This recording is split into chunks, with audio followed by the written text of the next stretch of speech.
Have you ever wished you could stay young and beautiful forever? To live a life of endless pleasure, without a single wrinkle or worry line to show for it?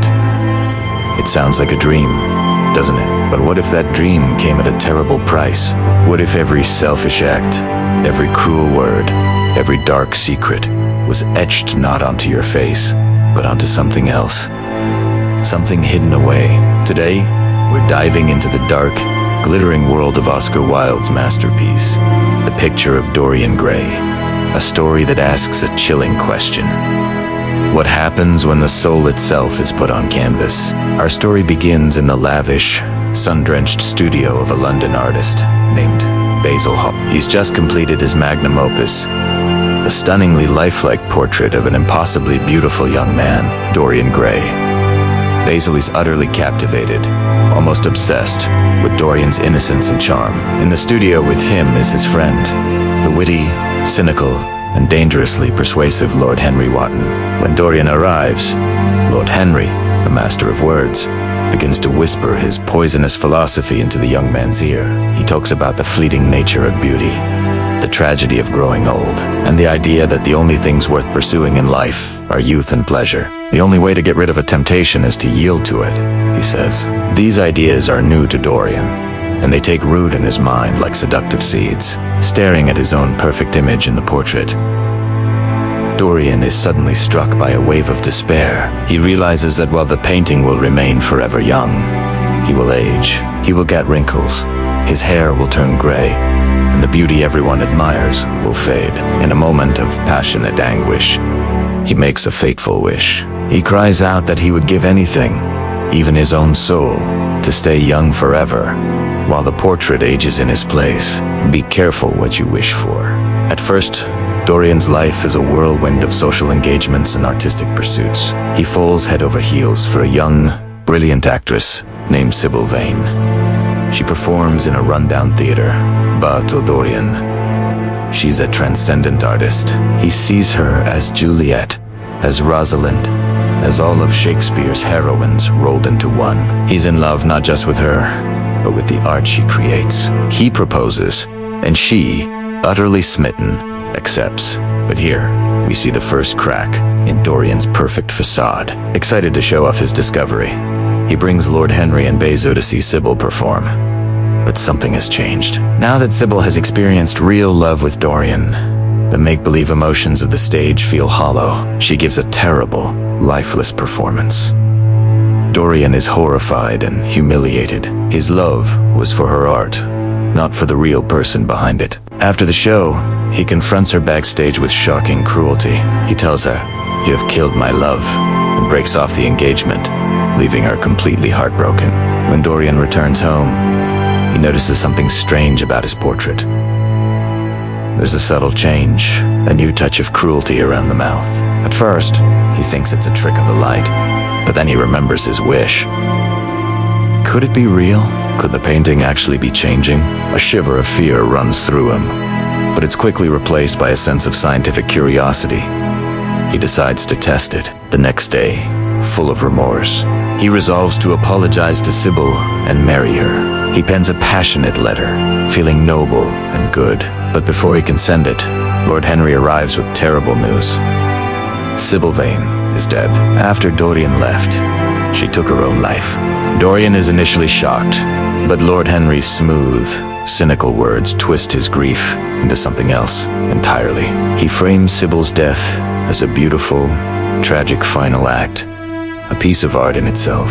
He convinces Dorian that he shouldn't feel guilty, but should instead see it as a profound, dramatic experience. And so, Dorian chooses selfishness over remorse. He chooses to see her death as a chapter in his own story. When he checks the portrait again, the line of cruelty is deeper, more pronounced. The wish was real. The portrait will bear the burden of his sins. He's free. With this terrifying knowledge, Dorian makes a choice. Instead of being horrified, he is liberated. He realizes he can now live a life of complete self-indulgence. A double life. To the world, he remains the charming, eternally youthful Dorian Gray. But in secret, his portrait, which he hides away in a locked room, becomes the diary of his degradation. For the next 2 decades, Dorian plunges into a life of hedonism. He explores every pleasure, every vice the city of London has to offer. He becomes a connoisseur of exotic jewels, rare tapestries, and strange perfumes, trying to stimulate his senses and escape the boredom of existence. But he also delves into darker pursuits. Rumors begin to swirl around him. People speak of his corrupting influence, of young men whose lives and reputations are ruined after becoming his friend. Yet, through it all, Dorian's face remains as pure and unblemished as it was on the day the portrait was painted. Society, obsessed with appearances, simply can't believe that someone who looks so innocent could be so wicked.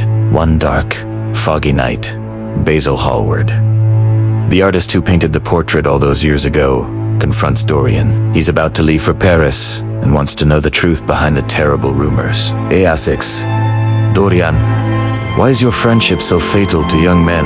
In a moment of reckless pride and cruelty, Dorian decides to show Basil the truth.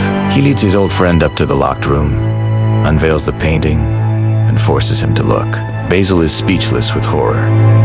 The face on the canvas is monstrous. It's the face of a leering, corrupted demon. But he can still recognize his own brushwork, his own signature. It is Dorian's face, but twisted by 2 decades of sin. "This is the face of my soul," Dorian sneers, as Basil begs him to repent and pray for forgiveness. An uncontrollable rage fills Dorian. Blaming the artist for his fate, he grabs a knife and stabs Basil, killing the man who once adored him. The portrait now shows a new mark, a splash of red, like blood, seeping across the painted hand. Now, Dorian is not just a sinner. He is a murderer. The weight of his crime is immense. He blackmails an old acquaintance, a chemist named Alan Campbell, into secretly disposing of Basil's body, destroying any evidence. But Dorian can't destroy the evidence in his own mind.